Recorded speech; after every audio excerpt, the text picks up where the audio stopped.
So now we're gonna have to cut up the open ends for the lights. Just going to use like a mini circular saw, or you can use pretty much any saw, but the point of this is literally just to cut along the inside here. Just going to use the frame as kind of a guide, just to free up the open end, and also to cut the notch out in the two corner pieces so it fit into the little recess area in the wall. So let's get started on this, and if we're lucky, maybe this will be the one I'll lose a digit, because it's going to be a little bit of an outstretch to reach in here, seeing how I have this all set up so I don't hack off these tables I'm using to hold this up. So hopefully, here we go. Okay, let's rock. Let's just take the damn circular saw and just trace along the edge in there. Cut.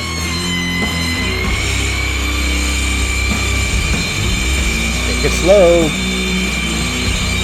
Just take it slow. I have my blade depth so it only barely cut through the hardboard and not any deeper. I do that basically with anything I'm cutting. I always prefer to have my blade depth just 1/8 of an inch past on what I'm cutting.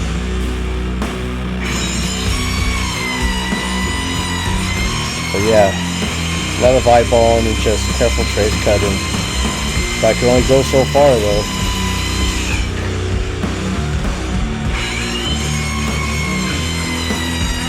Not without climbing up on the damn thing and standing on it. 4 cuts, 2 on each side, top to bottom. Can't do the narrow side.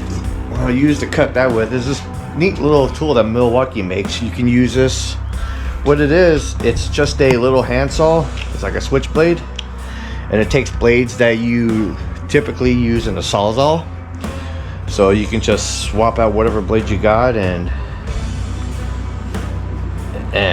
just like this, I got just a basic Diablo blade in there. Just, you know, one of these kind. Pretty cool little tool. So it literally turns a sawzall blade into a little handsaw. Neat little thing. So,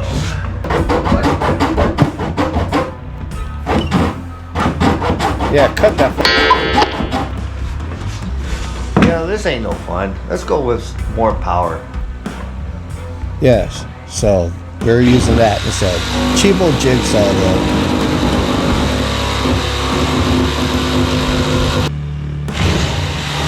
Just to get the last couple inches where a circular saw couldn't get.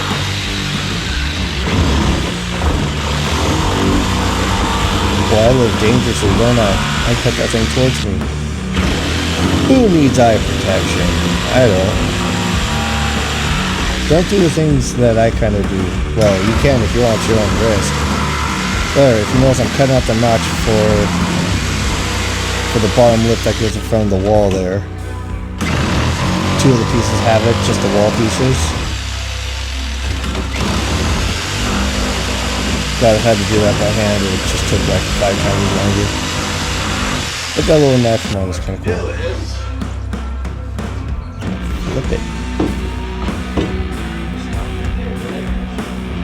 Just grab the line from the ends of the cuts, and also got to do it from the middle where I couldn't reach. Exactly. We'll just get the rest with the damn jigsaw.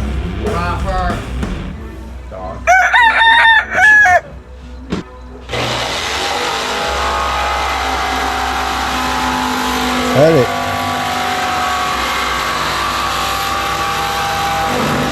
I do a lot of eyeball though. Eyeball, go slowly. As long as it's not too critical on how straight, you'll be okay just eyeballing. Yeah. Remember, the damn thing is basically paper. A few scores with a utility knife, just break it out. If you're using something, if you're wall materials like plywood, then yeah, you're going to have to use, obviously, a saw, you can try using a utility knife. You just may be doing it for the next 5 years. In that case, by the time your paint's already dry, it's useless for you to use your damn tools. Squirt and rip it out.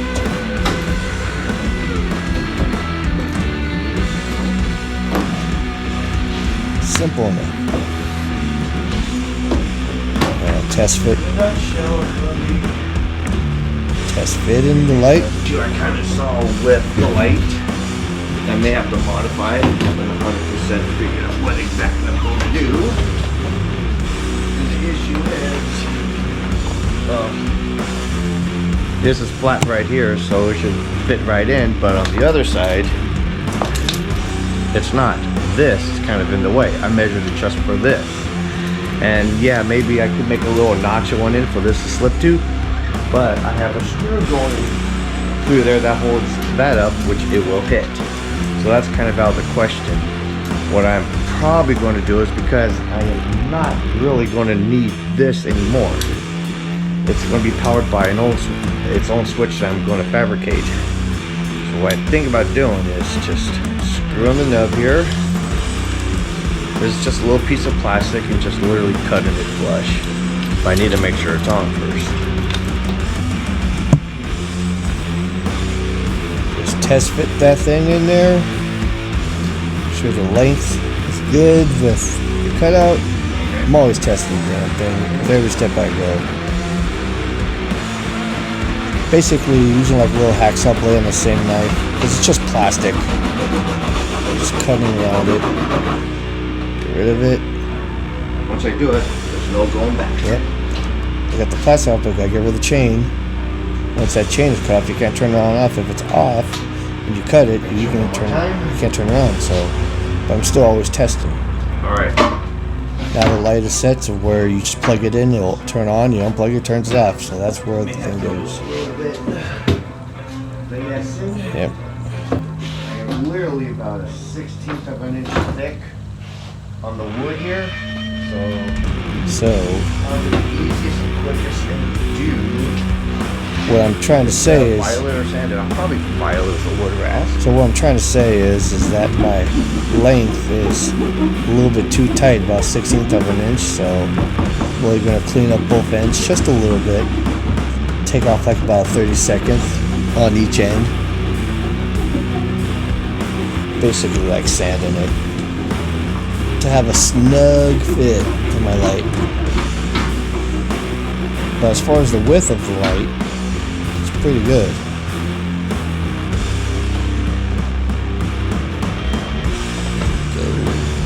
There we go. Kind of like a little bit of tightness on it too. Yeah, every guy likes a little bit of tightness on it. Tap it in, tap it in. That's how you know you got a little snugness, when you take a little mallet and just do gentle little taps and it'll go in place. On how flush it is on the other side. So we'll make sure. So yeah, basically what I'm gonna do is I need. Using a little angle here at the reference mark. So what I'm. So matching. I wish I'd shut up on the other end.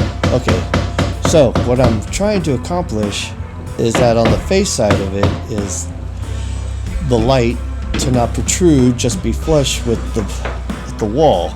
It doesn't matter about how much of that sticks out. Opening is a little bit wider than the light. Just adjustment.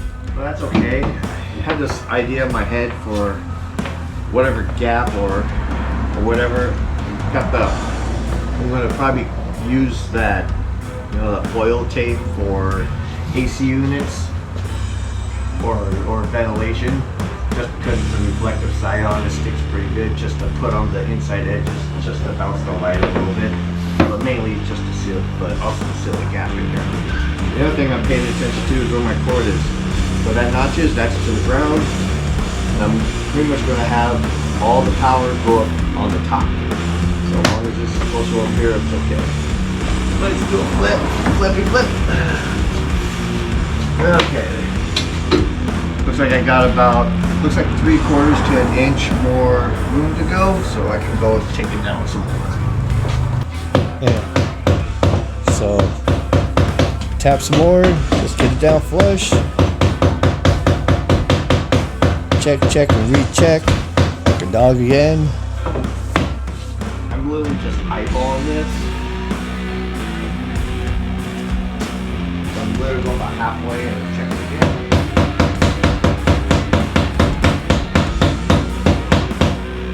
So this is already nice and tight.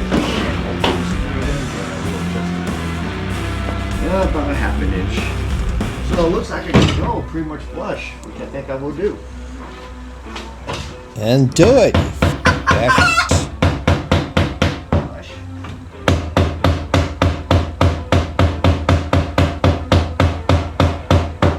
There you go. Check again. Always check again. Oh yeah. But look at that gap right there. You see that gap where my hand is? That's what the point of the tape is too. Actually, two functions. The tape I'm using is that foil tape that's used in, of course, like I said, in the in AC units or whatever. The peel and stick kind. Good thing about it is those lights right there. The back end of it is just plain aluminum. Not much reflectability, but that foil tape is pretty reflective, so there's also a secondary reason why I was going to use it, but it'll hide that gap a little bit. Testing all that bending. Oh, okay. Always make sure things still work. Start with this side. I'm going to lock the light in so it doesn't move with 4 screws, pre-drill as usual. Pre-drill hole, just set a screw in. Not all the way, just to hold it. Not going to torque it all the way down, just want to get it set. I just said that.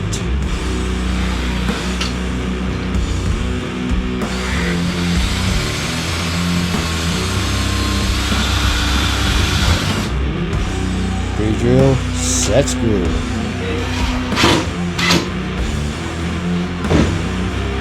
Pre-drill.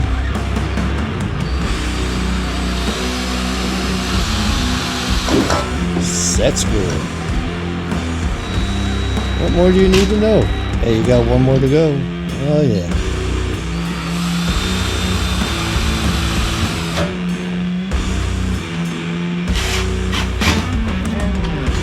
And I'm just eyeballing where I'm putting these things too. It doesn't have to be perfect. Remember, this ain't the Taj Mahal here.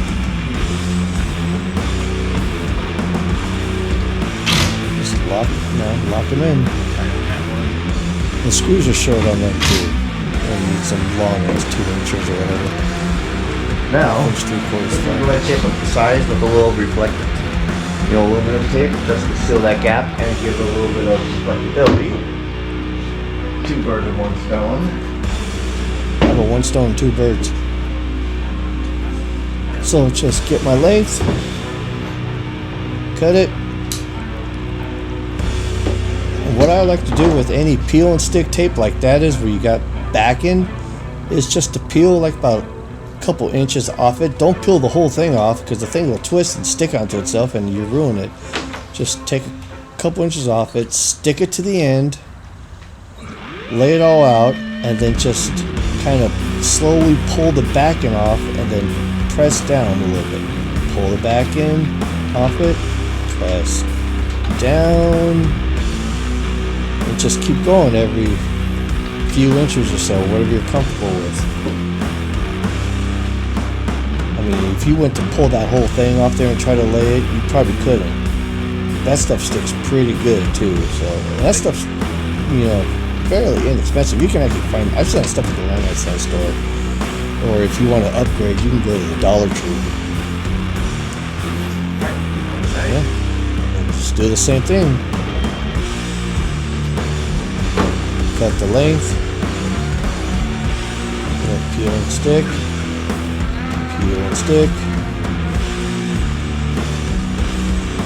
That method is great with anything that has a sticky backing where you got to peel first.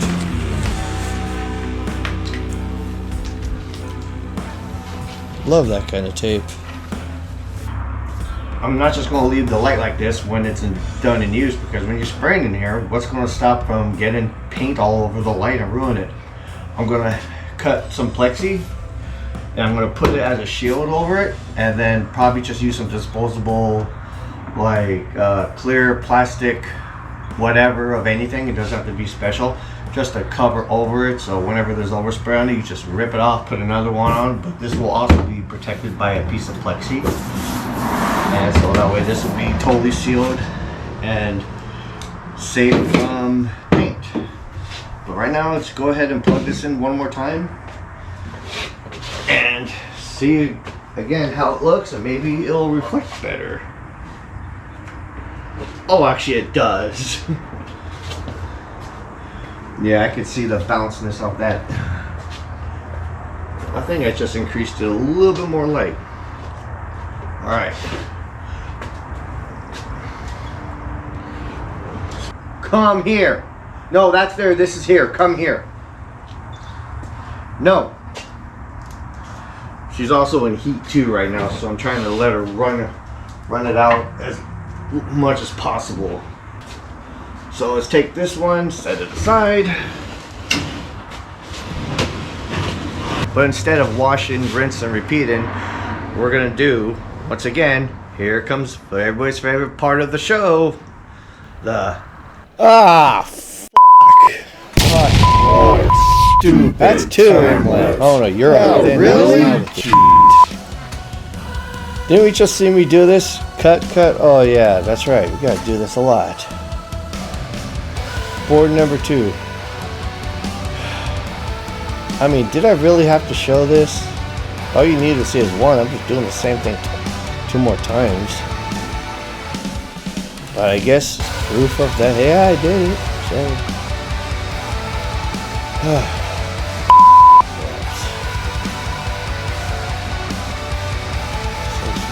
Go in.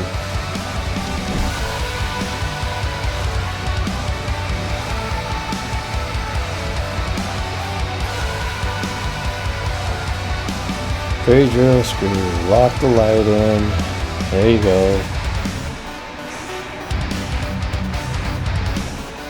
Do the tape, peel and stick, yeah. There you go.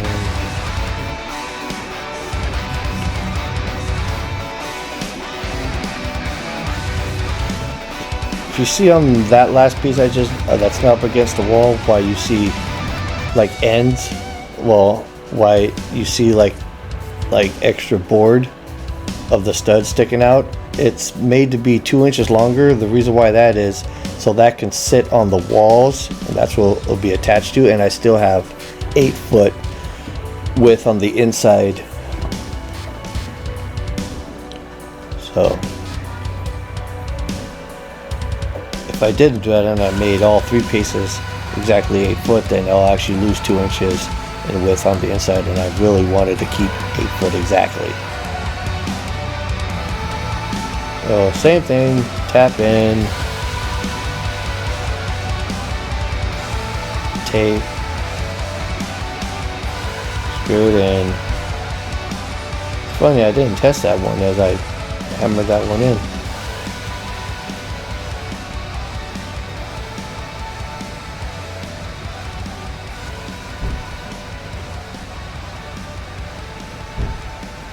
Yeah. Oh, there's my test.